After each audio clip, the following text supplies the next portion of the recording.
जय हिंद सभी को। आई होप आप सब कोई अच्छे होंगे और आप सभी का स्वागत है हमारे यूट्यूब चैनल पर। सो फ्रेंड्स, आज का हमारा टॉपिक है हिस्ट्री का। आज हम पढ़ेंगे टॉप 20 क्वेश्चंस जो कि PYQ बेस्ड हैं। तो आपको इसमें हम 20 क्वेश्चन पढ़ेंगे और आपके कितने सही होते हैं आप सभी को बताना है। आप सभी का टारगेट है इसमें से 18 क्वेश्चन आपको सही करने हैं। तो जब आपको आपके 18 क्वेश्चन जितने भी क्वेश्चन आपके सही होते हैं आप सभी कमेंट बॉक्स में कमेंट करेंगे। सो हम अपनी क्लास को स्टार्ट करते हैं एक मोटिवेशनल लाइन के साथ। जिंदगी में हार तब नहीं होती, जिंदगी में हार तब नहीं होती जब आप हारते हैं। कितनी खूबसूरत लाइनें हैं कि जिंदगी में हार तब नहीं होती जब आप हारते हैं। हार तब होती है जब आप हार मान लेते हैं। आपके ऊपर ही सब डिपेंड है। अगर आप हार मान चुके हैं तो आपको मतलब कोई नहीं बदल सकता है। अगर आप हार गए हैं तो आपको, अगर मन से हार गए हैं, मान लिया है कि आप हार चुके हैं, तो कोई नहीं बदल सकता है। इसीलिए खुद में बदलाव लाइए और खुद से प्रॉमिस कीजिए कि आप कर सकते हैं। और अगर आप सोच लेते हैं कि आप कर सकते हैं तो डेफिनेटली आप कर सकते हैं। सो आज हम पढ़ेंगे हिस्ट्री। हमारा फर्स्ट क्वेश्चन है हिस्ट्री का। कुषाण वंश के संस्थापक कौन थे? कुषाण वंश के संस्थापक कौन थे? यह सीपीओ में पूछा गया सवाल है। सीपीओ में पूछा गया सवाल है कि कुषाण वंश के संस्थापक 2023 सीपीओ जो अभी होके हटा है उसमें पूछा गया है। तो क्या कनिष्क हो जाते हैं, श्रीगुप्त हो जाते हैं, चंद्रगुप्त हो जाते हैं, या कुजूल कुजूल कैफीसेस हो जाते हैं? तो कौन हो जाते हैं आप सभी को बताना है। इनमें से कौन कौन सा राइट आंसर होगा? तो जो हमारा राइट आंसर हो जाता है, हमारा राइट आंसर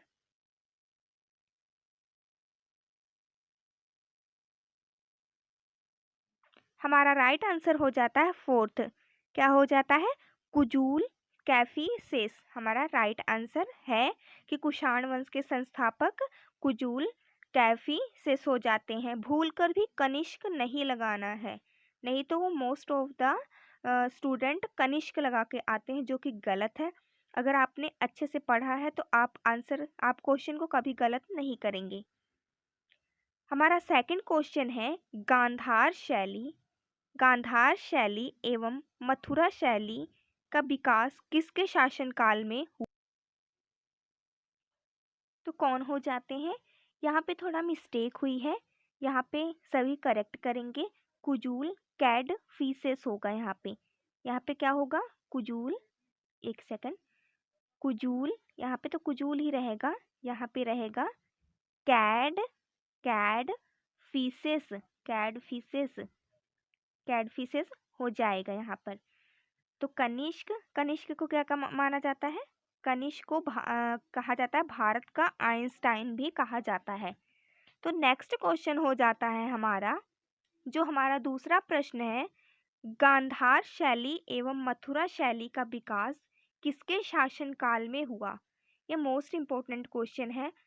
आपको ये प्रीवियस ईयर करवा रही हूँ मैं, और आपको इस आगे भी देखने को मिलेगा। यह प्रश्न डायरेक्ट ही एग्जाम में पूछा जाएगा कि गांधार शैली एवं मथुरा शैली, संभावना है कि यह क्वेश्चन आएगा एग्जाम में, किसी न किसी शिफ्ट में देखने को मिल सकता है। तो इम्पोर्टेंट हो जाता है यह। तो इसमें से कौन थी गांधार शैली एवं मथुरा शैली का विकास किसके शासनकाल में हुआ था? तो हमारा राइट आंसर हो जाता है कनिष्क। कनिष्क के शासनकाल में हुआ था। हमारा तीसरा प्रश्न हो जाता है, गुप्त वंश के संस्थापक कौन थे? गुप्त वंश का संस्थापक कौन था? तो क्या चंद्रगुप्त, श्रीगुप्त, रामगुप्त या स्कंदगुप्त? तो गुप्त वंश का संस्थापक कौन था? तो गुप्त वंश के संस्थापक थे श्रीगुप्त। कौन थे? श्रीगुप्त थे गुप्त वंश के संस्थापक। चौथा प्रश्न हो जाता है, गुप्त संवत की शुरुआत किस शासक द्वारा की गई थी? गुप्त संवत की शुरुआत किस शासक द्वारा की गई थी? श्रीगुप्त या चंद्रगुप्त या कनिष्क या इनमें से कोई नहीं हो जाते हैं। तो जो गुप्त संवत की शुरुआत हुई थी वह चंद्रगुप्त शासक द्वारा की गई थी। हमारा पांचवा प्रश्न हो जाता है कि गुप्त काल में भू राजस्व का कितना भाग हुआ करता था, जो कि मोस्ट इंपॉर्टेंट क्वेश्चन बनता है हमारा। गुप्त काल में भू राजस्व का कितना भाग हुआ करता था? 1/4, 1/5, 1/6 या 1/3? तो पहले यहाँ पे ऐसे लिखा गया है, हम थ्योरी जब पढ़ेंगे तो वहां पे दिया गया है 1/4 से 1/6 भाग हुआ करता था। तो कितना हुआ करता था? 1/6 हुआ करता था। तो हमारा राइट आंसर हो जाता है तीसरा 1/6। कौन सा हो जाता है क्लियरली हम देख लेते हैं। 1/6 हो जाता है हमारा तीसरा ऑप्शन राइट हो जाता है। छठवां प्रश्न हो जाता है हमारा, पहली बार किसी के सती होने का प्रमाण किस अभिलेख से मिलते हैं? क्या पूछ रहा है? पहली बार, ठीक है, किसी के सती होने का प्रमाण किस अभिलेख से मिलते हैं? तो क्या एरन अभिलेख से, शिलालेख से या गुहालेख या स्तंभलेख? ये कहाँ मिला है? आप सभी को बताना किस अभिलेख से मिला है।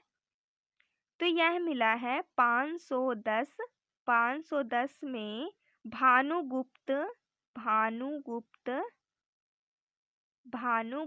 के एरन अभिलेख से। कौन सा अभिलेख हो जाता है? हमारा राइट आंसर होगा फर्स्ट, एरन अभिलेख राइट आंसर हो जाता है। नेक्स्ट है, मौर्य साम्राज्य का संस्थापक कौन था? तो क्या घनानंद, आनंद, चंद्रगुप्त या सिकंदर? तो मौर्य साम्राज्य का संस्थापक कौन था? तो हमारा राइट आंसर हो जाता है चंद्रगुप्त मौर्य साम्राज्य का संस्थापक था। नेक्स्ट है हमारा 8वां प्रश्न, पुष्यभूति वंश के संस्थापक कौन थे? पुष्यभूति, घनानंद, प्रभाकर वर्धन, पुष्यभूति। तो कौन थे? इनमें से हो जाते हैं पुष्यभूति ही वंश के संस्थापक पुष्यभूति ही होंगे। तो तीसरा आंसर हमारा राइट आंसर हो जाता है। 9वां प्रश्न है हमारा, पल्लव वंश का संस्थापक कौन था? पल्लव वंश का संस्थापक कौन था? सिंह विष्णु, राज्यवर्धन, राजेंद्र, नरसिंह। तो हमारा राइट आंसर हो जाता है, पल्लव वंश का जो संस्थापक था सिंह विष्णु राइट आंसर हो जाता है। 10वां प्रश्न है हमारा, चोल वंश का अंतिम राजा कौन था? चोल वंश का अंतिम राजा कौन था? तो वह राजेंद्र तृतीय था। नेक्स्ट है हमारा क्वेश्चन, पाल वंश का संस्थापक कौन था? पाल वंश का संस्थापक कौन था? तो हमारा राइट आंसर हो जाता है वह गोपाल था। कौन था? वह गोपाल था। नेक्स्ट है हमारा, गदर पार्टी के संस्थापक कौन थे? किसके? गदर पार्टी के संस्थापक कौन थे, जो कि मोस्ट इंपॉर्टेंट क्वेश्चन है। लाला लाजपत राय, लाला हरदयाल, भगत सिंह, बरकतुल्लाह। तो हमारा राइट आंसर हो जाता है Lala Hardayal is the right answer. Next है हमारा क्वेश्चन नेक्स्ट कौन सा है? 13वां है, महमूद गजनवी ने भारत पर कितने आक्रमण किए थे? 17, 16 या 20 या 14? तो कितने किए थे? महमूद गजनवी का आपको बताना है कौन सा आक्रमण प्रसिद्ध आक्रमण माना जाता है। तो 16वां था, जो कहाँ पे किया था? गुजरात में। किस मंदिर पर किया था? गुजरात में सोमनाथ मंदिर पर किया था। सोमनाथ मंदिर पर किया था। कौन सा था हमला? 16वां हमला था। तो महमूद ने टोटल कितने हमले किए थे यह बताने हैं, भारत पर कितने आक्रमण किए थे। तो वह किए थे 17 आक्रमण किए थे भारत पर। नेक्स्ट है हमारा question, Indian home rule society की स्थापना कब हुई? किसकी? Indian home rule. तो हमारा राइट आंसर हो जाता है 1905। कब हुई थी? 1905 में हुई थी। नेक्स्ट है हमारा, गदर पार्टी की स्थापना। गदर पार्टी की स्थापना किस वर्ष हुई थी? 1913, 1920, 1917 या 1907? तो हमारा राइट आंसर होता है 1913। गदर पार्टी की स्थापना 1913 में हुई थी। नेक्स्ट है, भारत में प्रथम पुर्तगाली वायसराय। पुर्तगाली वायसराय कौन था? डियाज, अल्मेड़ा, वास्को डी गामा या इनमें से कोई नहीं? तो कौन से हो जाते हैं जो प्रथम थे? प्रथम, भारत में प्रथम पुर्तगाली वायसराय कौन था? तो वह था अल्मेड़ा था। कौन था?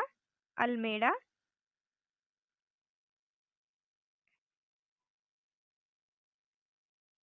अल्मेड़ा हो जाता है हमारा राइट आंसर। नेक्स्ट है, वास्को डी गामा भारत किस वर्ष आया था? कौन? वास्को डी गामा भारत किस वर्ष आया था? तो हमारा राइट आंसर होगा 1498 ईस्वी में आया था भारत। कौन? वास्को डी गामा भारत 1498 ईस्वी में आया था। नेक्स्ट क्वेश्चन है हमारा, ब्रिटिश साम्राज्य का संस्थापक कौन था? ब्रिटिश साम्राज्य का संस्थापक कौन था? Warren Hasting, Amherst, Robert Clive, William Bentinck. तो कौन हो जाते हैं? आप सबको बताना है, आप सबको पहले ही आंसर करना है, मेरे आंसर करने से पहले ही, कि कौन हो जाते हैं इनमें से राइट। 4 ऑप्शन में से कौन सा सही हो जाता है आपका? तो वह हो जाता है रॉबर्ट क्लाइव। कौन हो जाता है? रॉबर्ट क्लाइव, जो ब्रिटिश साम्राज्य का संस्थापक था। नेक्स्ट है हमारा, प्लासी का युद्ध किस वर्ष हुआ था? 1757, 1761, 1764 या 1760 में? तो राइट ऑप्शन होगा 1757 में प्लासी का युद्ध हुआ था। यह क्वेश्चन जैसे जैसे कि आप सभी को पता है, जो हमारा 20वां क्वेश्चन होता है वह टेस्ट के लिए होता है। तो यह है 20वां क्वेश्चन, आप सभी को बताना है कमेंट बॉक्स में। 1857 की क्रांति के क्या मुख्य कारण थे? 1857 की क्रांति के क्या मुख्य कारण थे? सो अपना अपना स्कोर 20 में से आपका कितना राइट हुआ है आप